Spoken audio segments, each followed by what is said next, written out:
Hare Krishna devotees, welcome to day 86 of our Bhakti Vaibhava seminar on Srimad Bhagavatam 4th Canto, and we are we're in the 29th chapter, talks between Narada and King Prachina.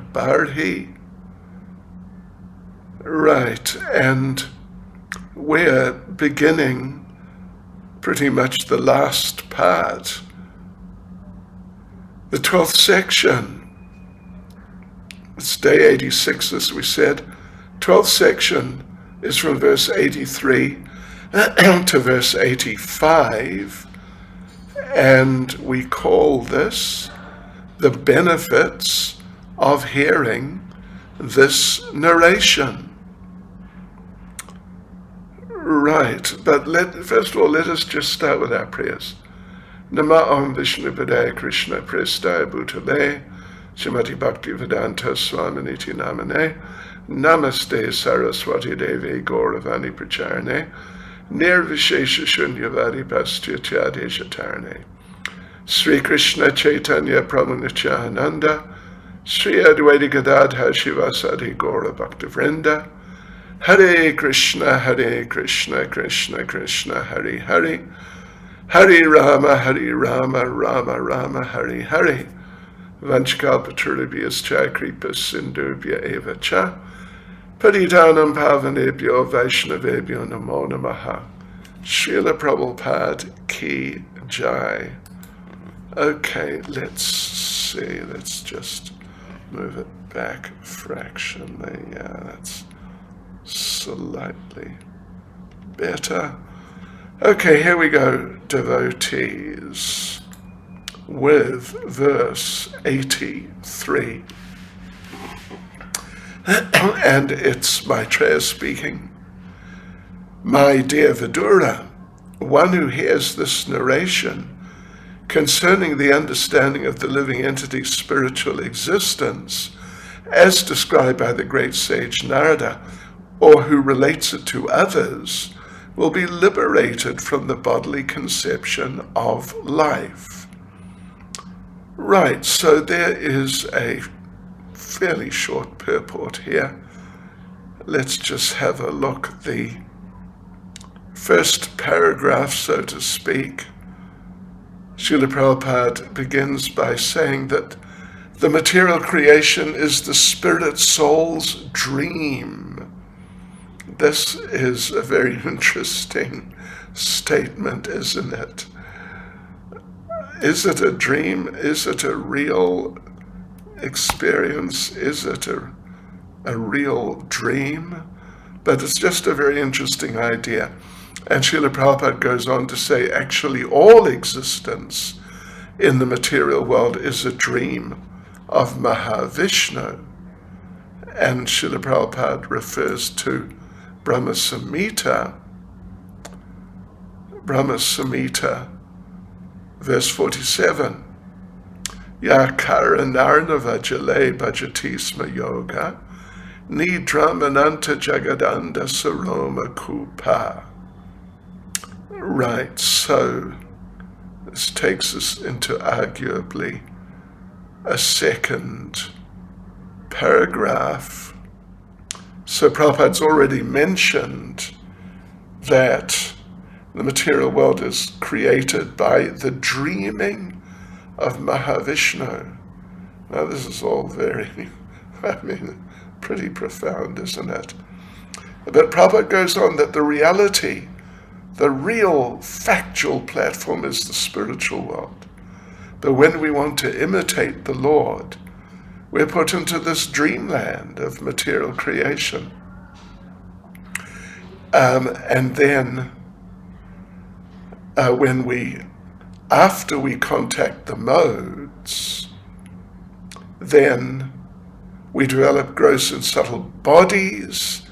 And Prabhupada concludes the purport by saying, when the living entity is fortunate enough to associate with Sri Narada Mahamuni or his servants, he is liberated from this dreamland of material creation and the bodily conception of life.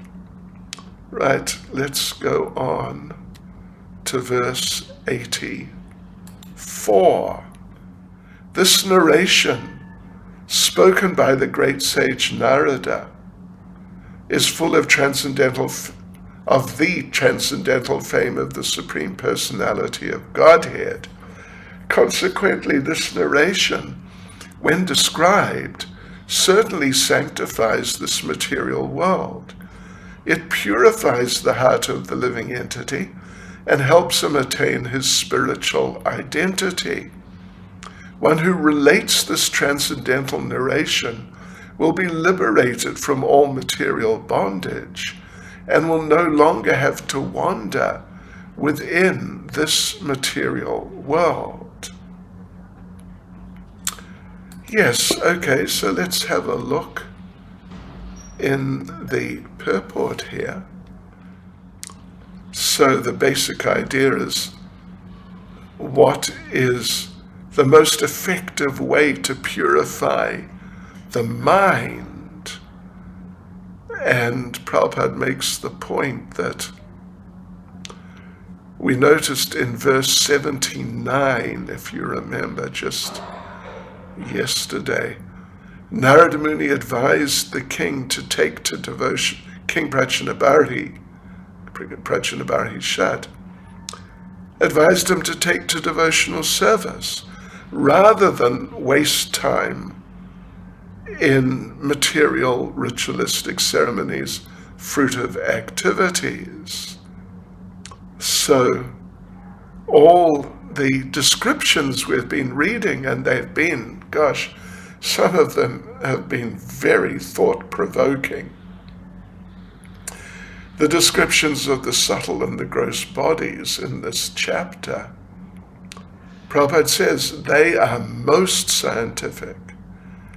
And because they're given by Narada, they're completely authoritative.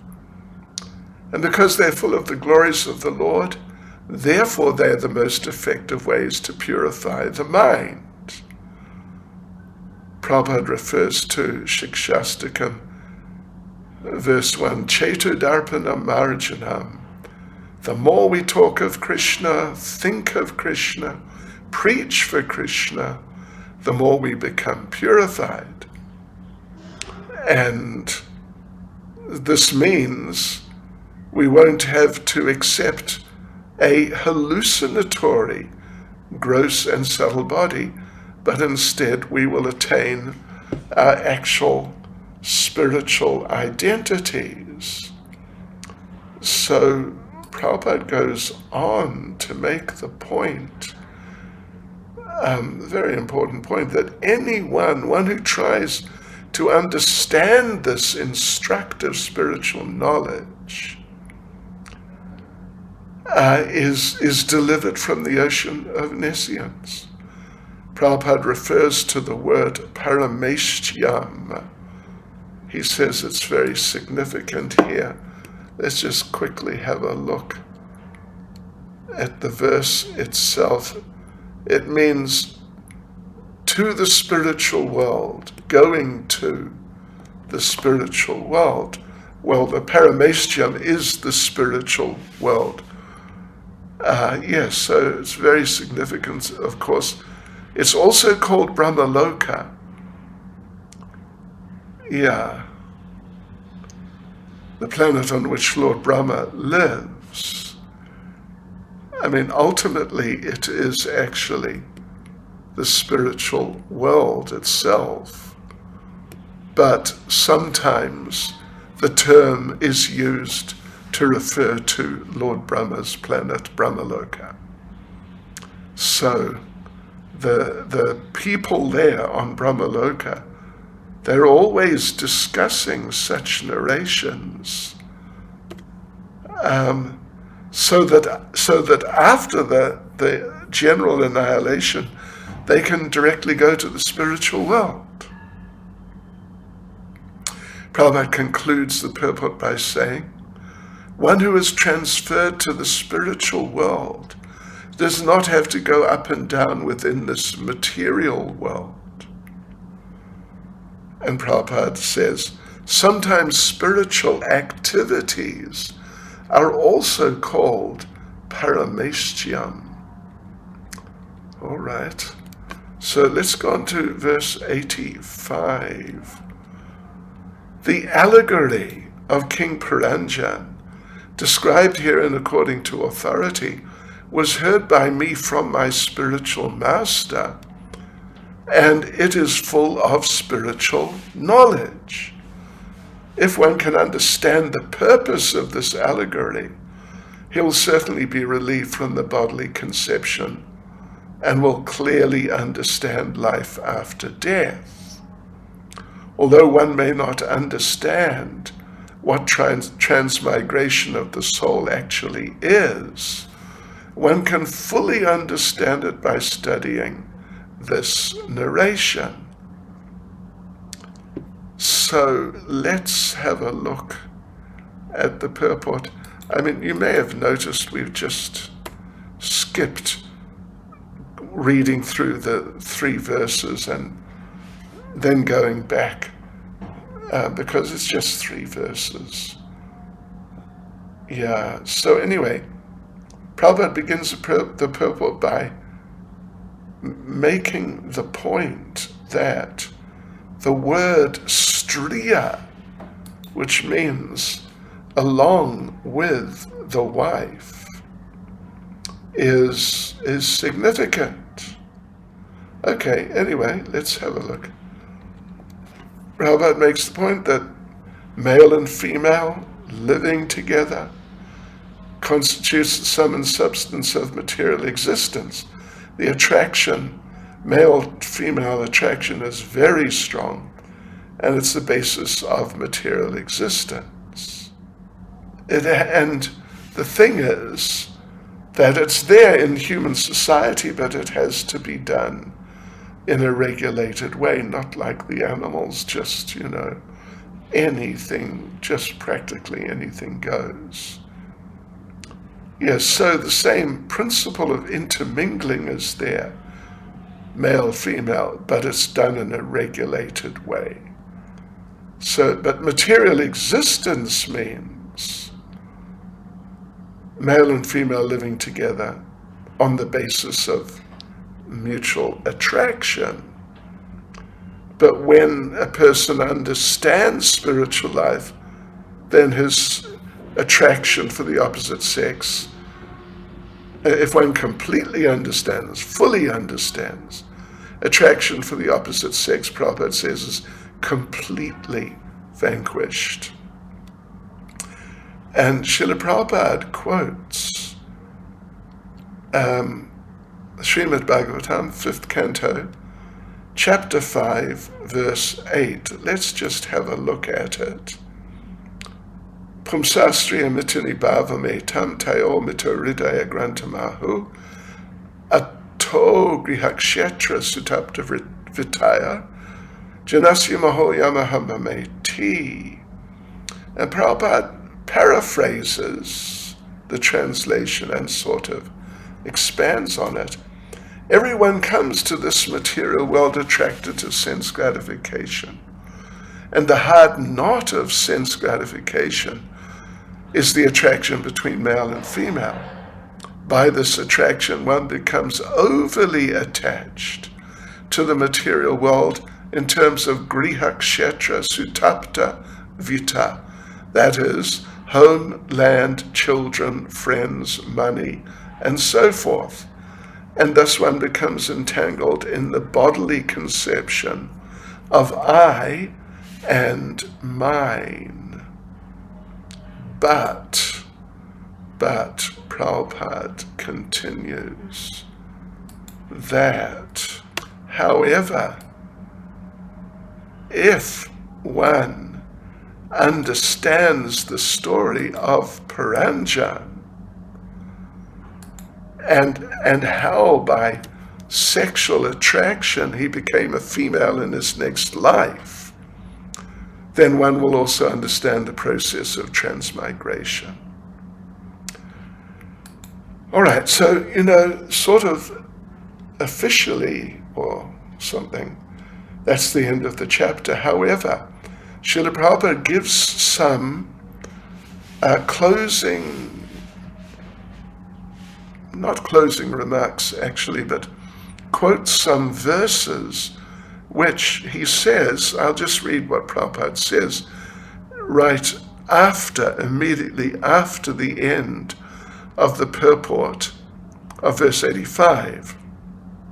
Prabhupada says, according to Vijayadwaja Tirtha, who belongs to the Madhvacharya Sampradaya, the first two of the following verses appear after verse 45 of this chapter, and the remaining two verses appear after verse 79. Wow, all right. So let's have a look at this. So the first two verses are verse 1a and verse 2a. And just so we get the context right, let's go back to verse 45 and see what it says. Right, just a moment. Here we are, verse 45. So here's verse 45.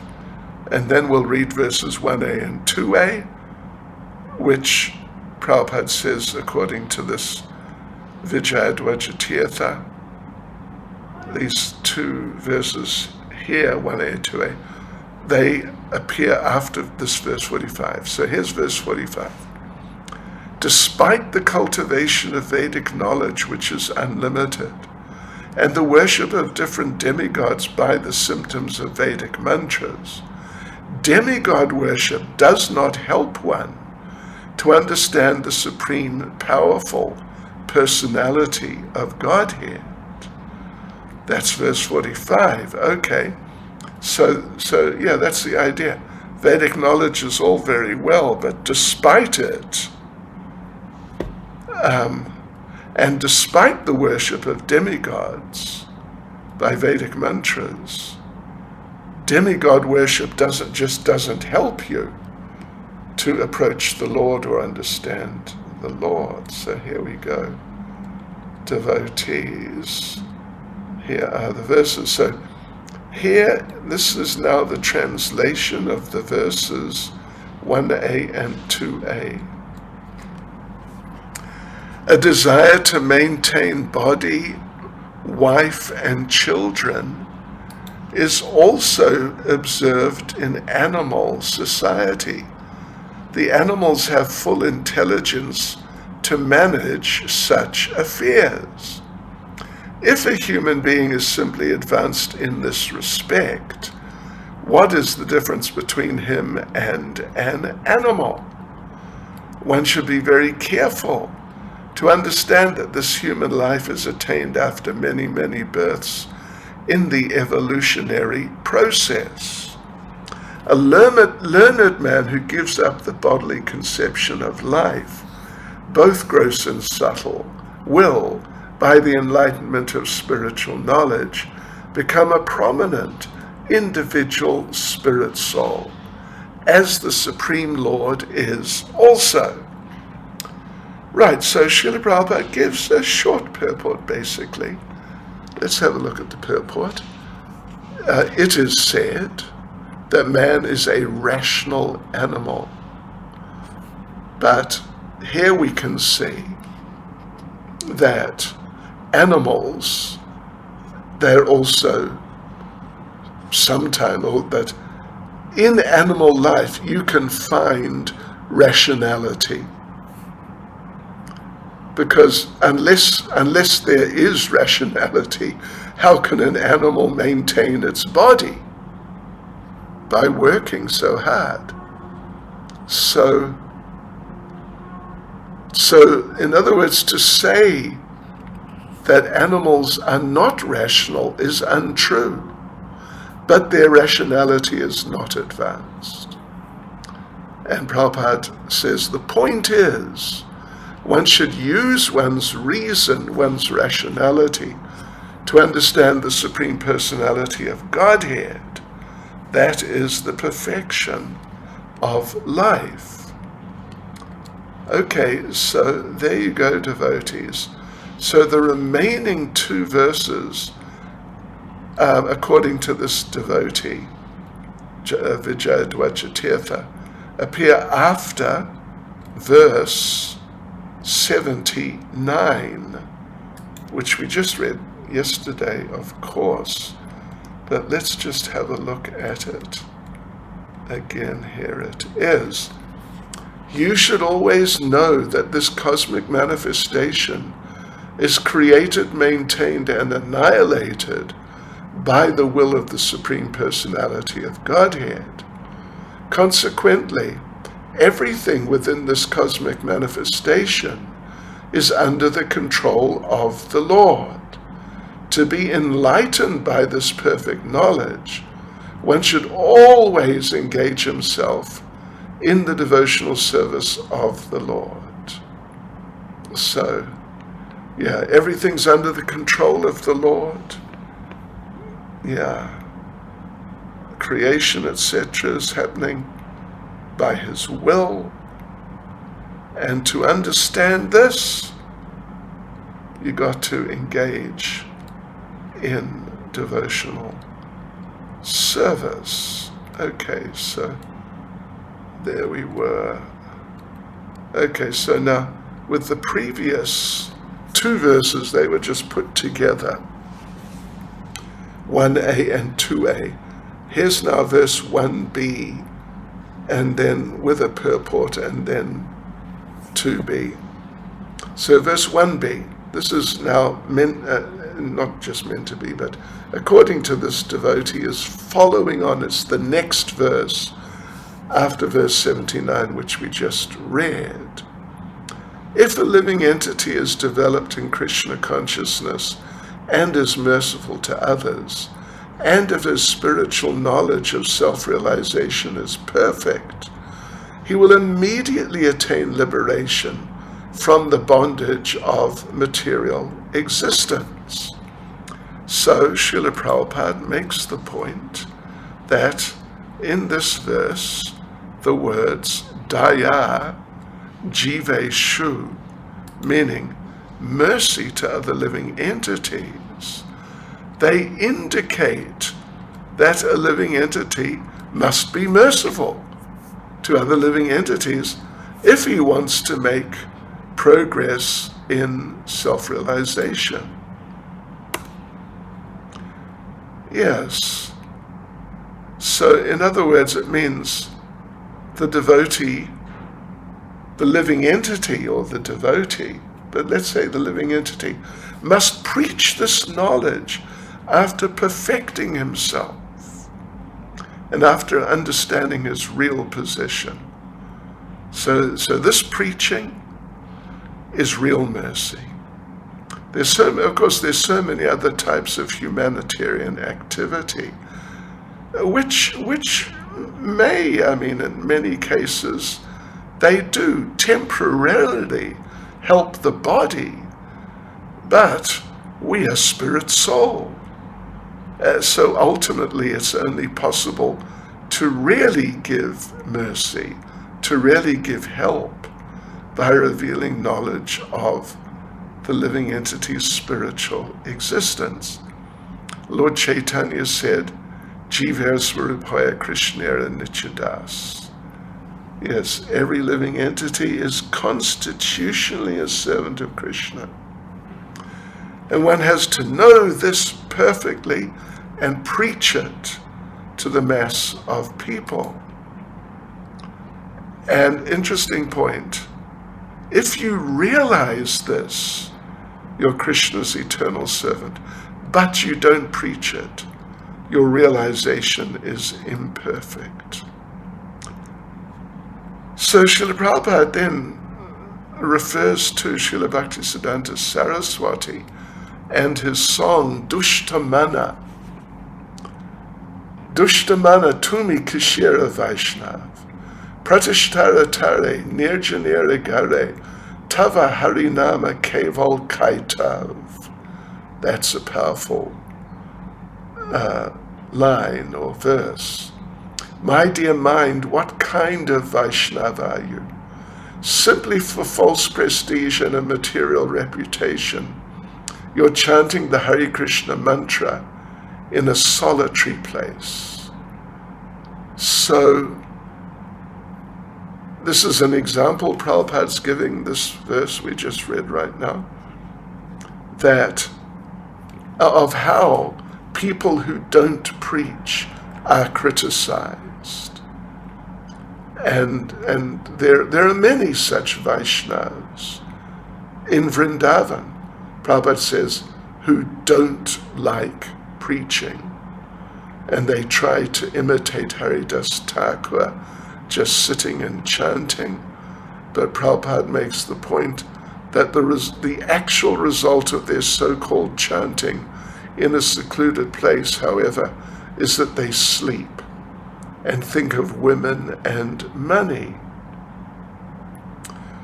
So, similarly, one who simply engages in temple worship but doesn't try to help the mass of people,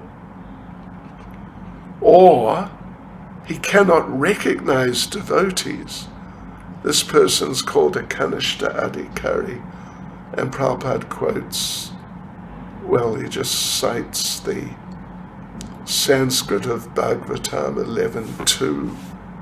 11:2-47. Very important verse. Archayameva haraye, pujam ya shadaye hate, na tad bhakteshu chanyeshu, sa bhakta prakrita smrita. That one who, devotee, he just does some puja, but he doesn't do any preaching, then he's called a prakrita bhakta, or a materialistic devotee. Right, so now then the next verse would be verse 2b. So verse 2b is as follows. Everything happening within time, which consists of past, present, and future, is merely a dream. That is the secret understanding in all Vedic literature. Okay, let's have a look at the purport here. And so again, Prabhupada makes the point that actually material existence is a dream. There's no question of past, present, or future. And people who are addicted to karma kandya are also dreaming. And past, like remembrances of past happiness, or just past happiness, and present happiness, they're just dreams. The actual reality is Krishna and service to Krishna, which can save us from the clutches of Maya. Because the Lord says in Bhagavad Gita chapter 7 verse 14, very famous, at the end of that verse, Mam eva ye prapadyante, mayam etam taranti te. Those who surrender unto me, Krishna, can easily cross beyond my illusory energy. Hare Krishna. So there you go, devotees. That's the end of chapter 29. Srila Prabhupada ki jai.